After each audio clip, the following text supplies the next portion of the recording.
In our human world, the innocent deserve protection and the guilty face judgment. We build courts to ensure fairness, but step beyond the comfort of civilization into the wild silence, and you will find that our moral compass holds no sway here.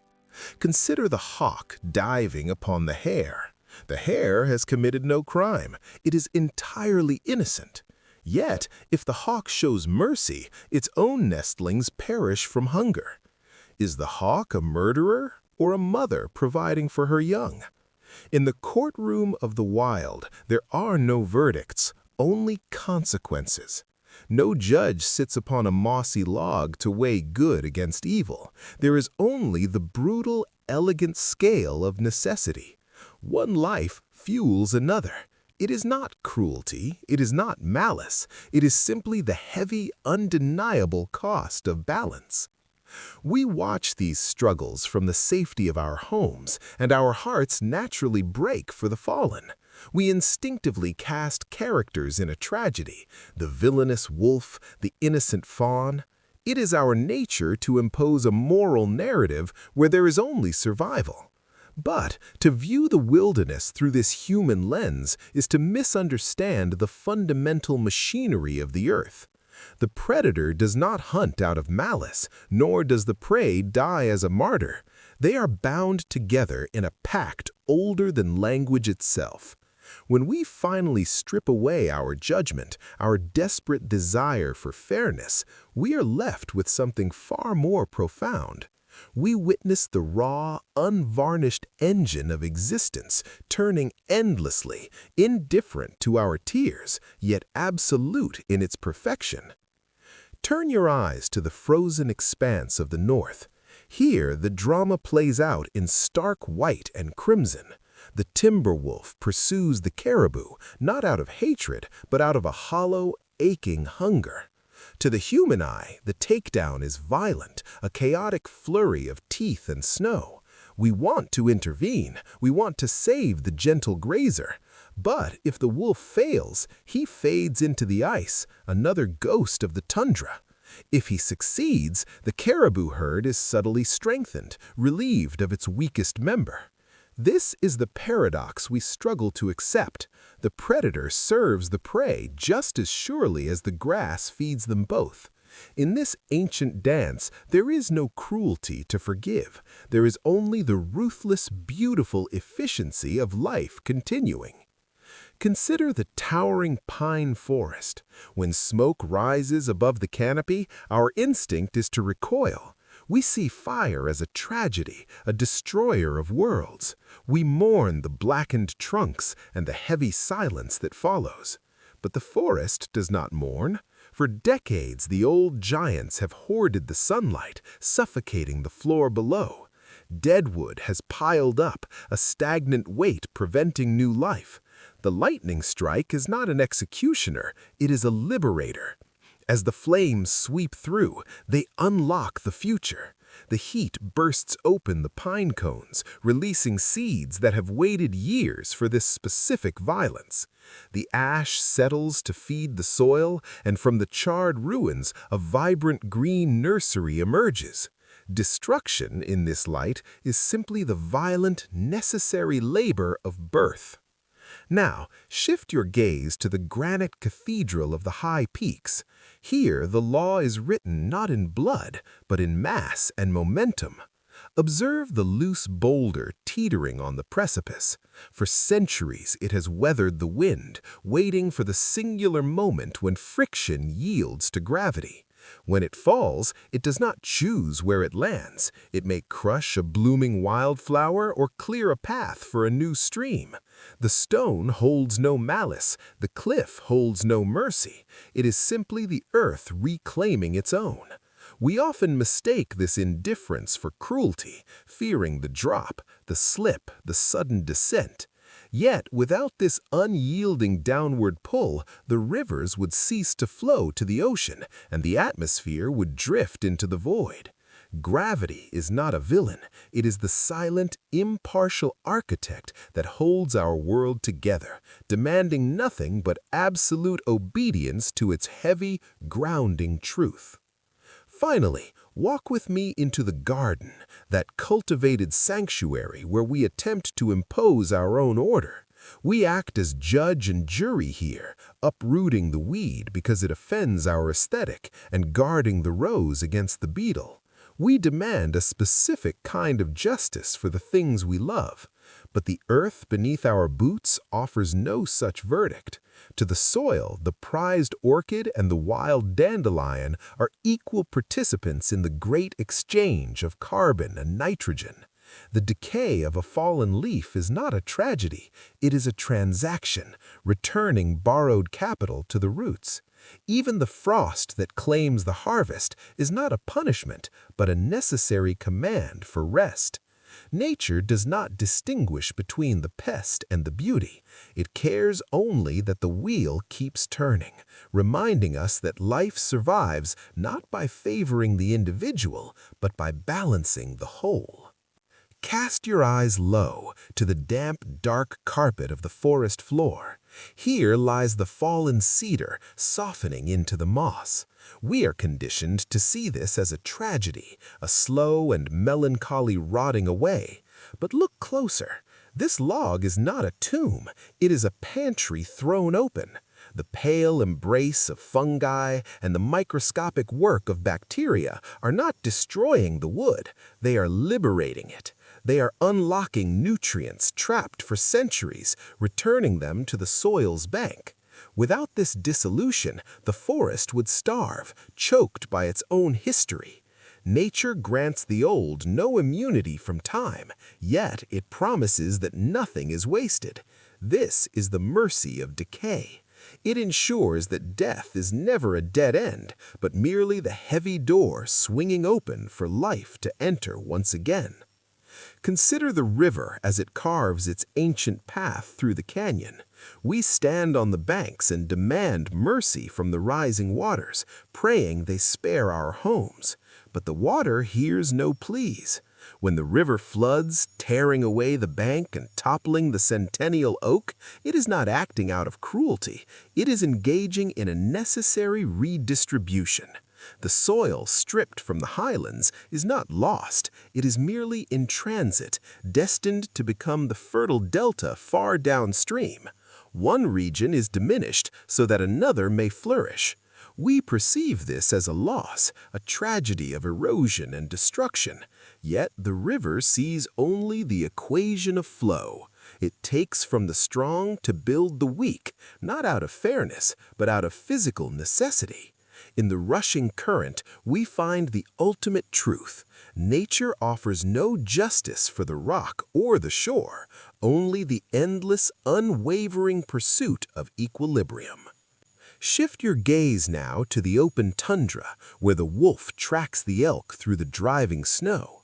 To the human heart, the hunt appears savage. We recoil at the final strike, projecting our own notions of villainy upon the predator and innocence upon the prey. Yet there is no malice in the wolf's jaw, only the pure, burning necessity of survival. If we step back, the illusion of cruelty dissolves. The predator is the shepherd of the herd's health. By claiming the slow and the weak, the wolf ensures the strength of the generation that follows. Without this harsh harvest, the herd would swell beyond the land's capacity, collapsing under the weight of its hunger. Nature does not weep for the fallen creature. It simply balances the scale of life against the resources of the earth. We often look to the skies and ask why the storm destroys one field, yet waters the neighbor's crop. We search for a moral compass in the lightning strike, a reason behind the drought. But the wind carries no ledger of good deeds, and the rain holds no bias. This is the great equalizer. Nature treats the monarch oak and the humble blade of grass with the exact same indifference. It is a system grander than our definitions of right and wrong. When the wildfire sweeps through the valley, it consumes history without hesitation. Yet in the warm ash, the pine cone opens to birth the future. There is no judge weighing our worth. There is only the immense, silent machinery of existence, constantly shifting weight to keep the world from tipping over. In this grand design, fairness is a human invention, but balance is an eternal law. Consider the willow standing before the gale. It does not demand the wind cease its fury, nor does it cite a grievance against the storm. It simply bends. This is the silent wisdom of the wild, adaptation, not argument. When the rains fail and the earth cracks, the desert creature does not wait for a verdict of fairness. It changes. The finch alters the shape of its beak. The root delves deeper into the stone. To resist the reality of a shifting world is to perish, for the universe offers no court of appeals. Survival is never granted to the stubborn, only to the resilient. Evolution is not a ladder of moral victory. Observe the turning of the seasons, the ultimate testament to this impartial law. Winter does not descend to punish the land with cold, nor does spring arrive to reward it with bloom. These are simply the inhaling and exhaling of the planet. When the ancient cedar finally crashes to the forest floor, we might perceive a tragedy, a loss of grandeur. Yet nature sees only opportunity. The decaying trunk becomes a cradle for the sapling, a feast for the beetle, and a sanctuary for the moss. Death, in this view, is not an eviction, it is a necessary redistribution of vitality. Nothing is wasted, and nothing is hoarded forever. We are temporary custodians of the energy we carry. To understand this is to accept that the falling leaf is as vital as the budding flower. The earth takes back what it gave, not out of greed, but to ensure the song continues. Lift your eyes to the velvet canopy above. For millennia, we have charted the constellations, projecting our heroes and monsters onto the indifference of space, desperate to find a reflection of our own morality in the void. Yet the stars burn without motive. A supernova does not explode to punish a solar system. It collapses simply because physics demands it. This vast, silent expanse offers no judgment on our triumphs or our failures. It offers only perspective. To the heavens, a human lifetime is less than a breath. Some find this silence terrifying, proof of our isolation. But there is a profound serenity here. We are not the victims of a cruel fate, nor the favorites of a rigged game. We are simply matter given a moment of consciousness, liberated by the knowledge that the universe need not be fair to be beautiful. It is strictly human to search for a scorecard. When misfortune strikes, an illness, a loss, a sudden storm, we instinctively ask, "Why me?" We demand to know what transgression warranted such punishment. But cast your gaze back to the wild. When the wolf takes the fawn, there is no malice, only hunger. When the wildfire consumes the canyon, it holds no vendetta against the pines. It burns simply because the wind and tinder align. To believe the universe is targeting you is to carry a burden far too heavy for any spirit. Release that weight. The rain falls on the just and the unjust alike, not out of cruelty, but because the clouds cannot distinguish between the two. There is freedom in this truth. You are not the victim of a cosmic conspiracy. You are a participant in a grand, untamed dance where the only promise is that the sun will rise, indifferent and magnificent, once again. Consider the ancient river. It does not argue with the stones in its path. It simply flows around them, reshaping the land through patience, not anger. For decades, we exhaust ourselves fighting currents we cannot control, demanding that life conform to our specific notions of right and wrong. But look closely at the forest floor. The decay of the fallen log feeds the sapling. The end of one season guarantees the arrival of the next. This is not cruelty, it is continuity. To accept this is to lay down a heavy shield you have carried for too long. We find that when we stop judging the world for what it lacks, we can finally revere it for what it is. In this surrender, we find our place, not above nature, nor beneath it, but woven inexorably into its eternal, silent grace. If the universe offers no inherent justice, then compassion becomes a strictly human invention, a rare flame we alone must shelter. The hawk possesses no mechanism for mercy, the storm knows nothing of kindness. But we, with our capacity to remember and to grieve, introduce a new element to the equation. We are the stewards of meaning in a silent cosmos. Our role is not to force the wild to be fair, but to cultivate grace within our own small clearings. Like the wise gardener who tends the soil, knowing the frost will eventually come, we nurture life not because it is safe, but because it is vital. In this realization, the void is no longer frightening. It becomes a canvas. We are the authors of the kindness we seek, responsible for weaving warmth into the cold, indifferent beauty of the stars. When we witness the lion pursue the gazelle, our hearts instinctively side with the fleeing creature. We crave a rescue, a reprieve, a moral victory. But nature does not recognize these categories. There is no malice in the predator's tooth, just as there is no virtue in the prey's escape. It is simply the transfer of energy, as impartial as the tides. To label the wolf cruel is to misunderstand the architecture of the wild.